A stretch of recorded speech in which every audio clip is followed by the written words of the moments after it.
Okay, hello, welcome back to another game of chess. Today I'm playing e4 as per usual. My opponent responds with a very speedy e5. We're going to play knight to f3 here, putting pressure on that pawn, and our opponent is rattling off the opening theory. And if they play this move, the classical variation, and they're rattling off the theory, you'd assume that after bishop e3, we're going to see the book move, queen f6. Now, presumably they're expecting me to play, I don't know, c3? This is the next most popular move. They play knight g7. We go into our normal classical scotch. Of course not. We're going to play my favourite variation in all of chess, knight b5, the Blumenfeld attack. Now, they take far too quickly. Far too quickly because this means they know what's going on here. This means they are very aware they're going to take here, and then I'm going to play knight c3, and they're going to lose the rook. Who cares? Who cares? Because we win this rook back. Now, they're clearly very well versed in the theory. This is a very, very dank line indeed. However, I've got a little spice that I intend to bring to the table here. The most popular move in this position is to take the rook, of course. Then, after queen h2, I believe, queen d6 is very interesting, threatening a mate even on f8, holding g3 here. They play knight f6, and then I think we castle maybe. There's a whole bunch of theory there. I'm thinking that queen d6 first, giving them the opportunity to save this rook. I've been doing a little prep in the lab, and in fact, saving the rook is really not such a good idea at all because of problems with the knight coming back out to d5, the threat of mate here, and then if they do this, I think we've got to check at the very least, and then we can take here, and if they take with the knight, then the rook hangs in the end. Load of complicated stuff. I think I'm going to play queen d6 first. Now, what we should see here, as we do, is the first small bit of hesitation. Okay, zero hesitation from my opponent. Brilliant. I guess we'll just cash in on this now. It's a transposition. They haven't tried to save the rook. Clearly, they are booked to the teeth. I sincerely hope. This sucks, man. I guess this is what happens when your opponent is very familiar with your opening repertoire. Right, queen c7 makes some sense. The king's got to come to e7, else you're going to hang the bishop with check. You might think, why am I not playing bishop e2 and just trying to castle? If I play bishop e2, they have queen h1. I just go back with the bishop. Or I guess they actually have this. And then you'd think we could drive the king to here and fork, but unfortunately the knight holds and we can't castle, and that's looking very problematic indeed. Effectively, I know what the best move is here. I just don't want to play it. And the best move is queen f4. And if they take, which they're bound to, Kanye West reference, we take with the e-pawn, rectifying these pawns. There's then a way to make sure we get this knight out. If b6, trying to go for the knight, we can play, I think, knight b5, and if they push, then b6 becomes weaker. Can I afford to hang this pawn? I just really don't want the queen trade. Most people do not get this deep into the best line of theory. Right, I'm going to start with this. They're going to play king e7, and then I guess, is this really what I'm going to go for? Rather saddeningly, it seems to be the case. Queen f4. They can go for the trade, as they do. This is the most booked I've ever seen. Although, okay, this is at the very least better than going queen here, takes, because they've wasted a move in going back. So I'm now, in some meaningful sense, a tempo up in that line, or compared to that line. Okay, let's castle. What? Oh, dude, this guy is so booked, it hurts. Is this just all prep? How? You actually cannot be serious that this is all preparation for my opponent here. I'm gonna be sick. This is making me physically ill to watch. And they're gonna trade and just walk over and take this knight. Whatever. This is crazy. I've never seen someone so prepared. I have never seen someone so prepared. 20 moves deep and they're playing pre-moves. Like, what? F5. You're not prepared against that. There you go. Do a little thinking, you waste, man. I'm incensed by my opponent's level of preparation. This is what it must feel like to play Fabiano Caruana. I'm absolutely incensed. Damn, I need to do better than that because I don't want to play queen f4 there, despite knowing it's the best move. What an unbelievable line for them to be familiar with. Unless they play it as white, in which case that would make sense. It's making me very happy that they're doing a lot of thinking here, though. It'd be great if they Bobby Fish it out and just played bishop a2. Unless they're thinking about h6 and okay, whatever. See, now I'm thinking I might play c4. But you can go here. I was just thinking I wanted to take and take here. Let's at least grab g7. They might go across. Fine. They're spending a lot of time taking this knight. There's maybe still some chances. Bang, bang. c4. Bishop h3, I guess. I mean, I'm just going to run up with my king and then likely resign once they play f6 and give me no hope. They've got a knight for 2 pawns. My rook's kind of active. Their king is very underdeveloped. They have back rank issues. This is not the most lost that I've ever seen a position. Now I'm going to go here. Tempo on the bishop. I get some serious tempo bringing in these pieces. They do get some serious tempo there. Okay. I guess if I go here, they go check. I don't want them to start gobbling my pawns, but if I do this and then push this, this is going to hang. Right, whatever. We're coming in. I don't care about these pawns. We're all in on the king side here. All in on the king side. Give me the check. I'll come up to g5. Your preparation will only take you so far. You know?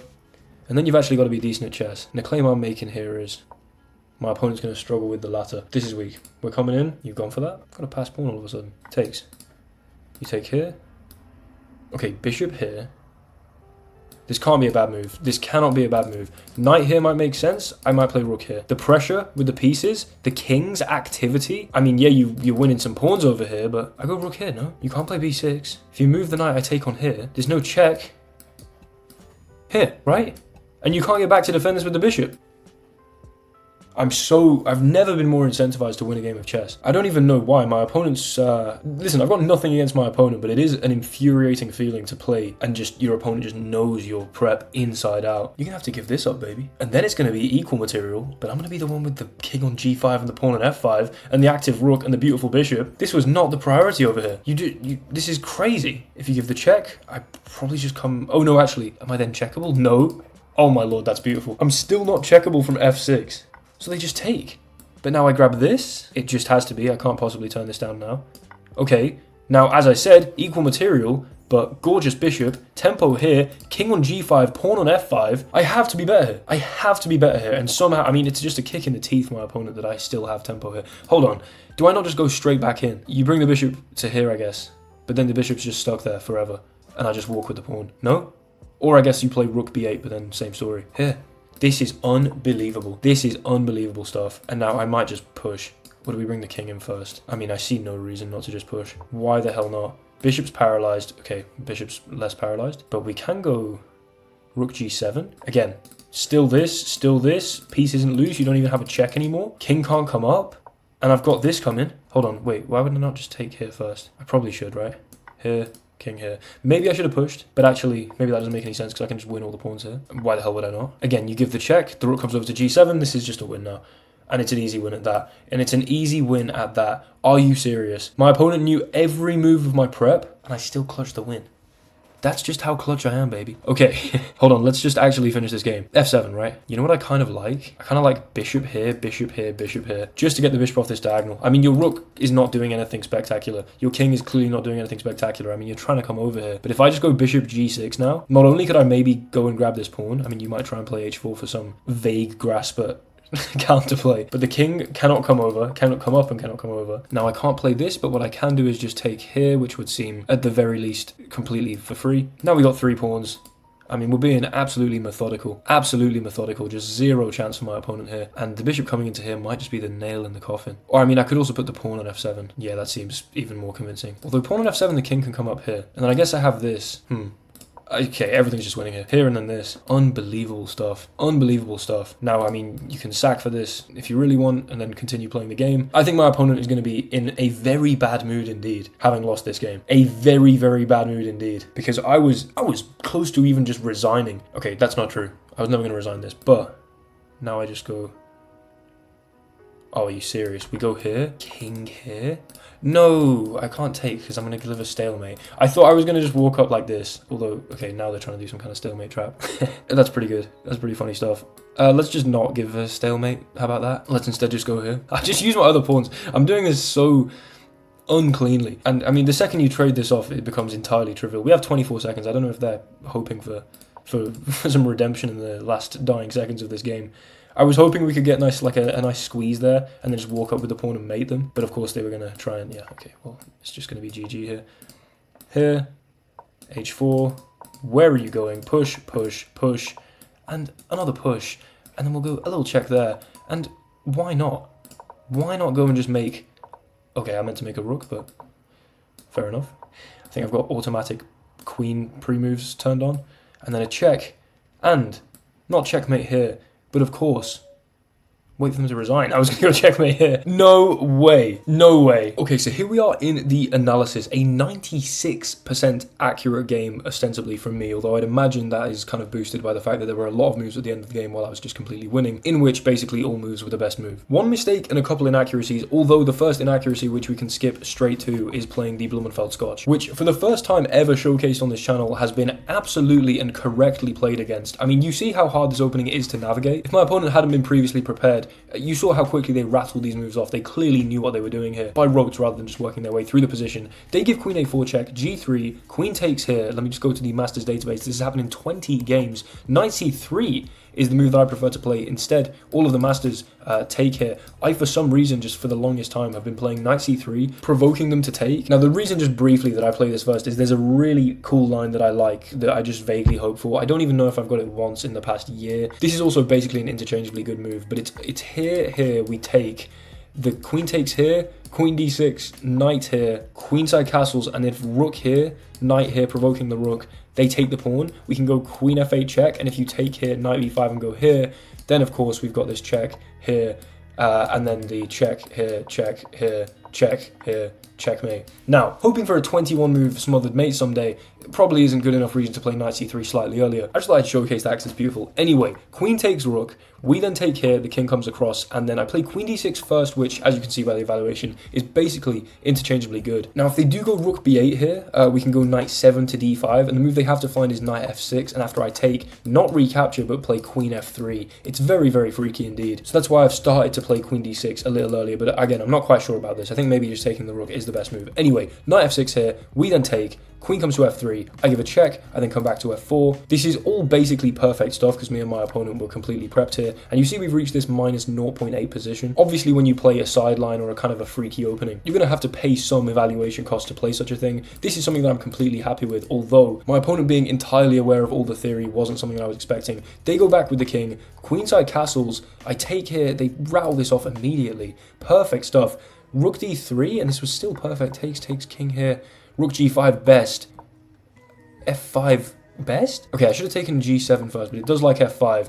I think they did, this is where they put the time into thinking, right? Yeah. So I'd imagine what they knew was rook takes here. I wasn't going to assume that their preparation would end at any point. They seem to be exceedingly well booked. I think I remember in the game saying that f5 was likely to throw them out of their direct preparation. They play knight here. I go b3, which I just don't have time to do. I have to play king d2. What is wrong with this game? Okay, hold on. I mean, I've got to have a little look at this. King d2, king here. You're joking. King e3. That's absolutely ridiculous. And if you take here, I have king d4. Okay, ignoring all this because there's no way. I mean, maybe I'll add this to my repertoire in the future. It seems very unlikely that I'm going to get this exact position again. Maybe once. Anyway, c4, they move the bishop. I then go bishop h3. They take. I didn't work out a way. Although then I found this king d2 idea.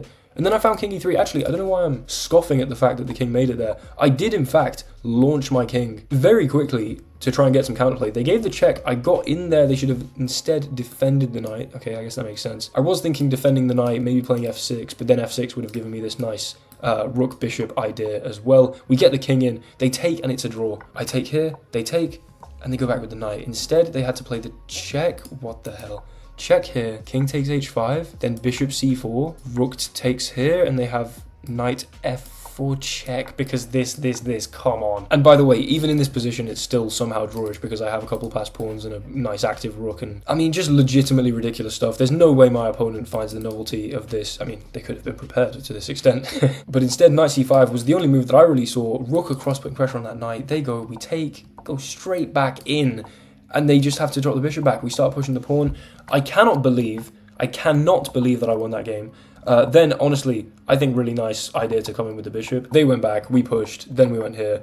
Of course, traded this off. Nearly, I mean, of course, if I take here, it's just a stalemate. So they tried to get tricky, but then, okay, we just moved off, held this, and if you ever want to take, I mean, we're just pushing the pawn, going here. h4, they've got to step back, and then bang, bang, bang, bang. This being a blunder makes obviously no sense. And then we make our queens, and our opponent resigns. What a win. Thank you so much for watching. I really genuinely thought I was going to lose that game, which is hopefully quite refreshing on the channel because most of the videos that I post are my best games where I'm, I feel like I'm in control the whole time. I'm kind of narrating it and confidently understanding what's going on in the position. Whereas this was a game where my opponent absolutely alphaed me in the opening, but then, of course, sending it with the king to find the counterplay and eventually somehow coming up with the two queens in the end and mating there, or not quite mating, of course, they resigned. But what an interesting game. Hopefully that shows you that even if your opponent has 20 moves of deep prep against the Blumenfeld, you still win anyway. Thanks so much for watching. Like, comment, and subscribe, and I'll see you guys in the next one. Goodbye.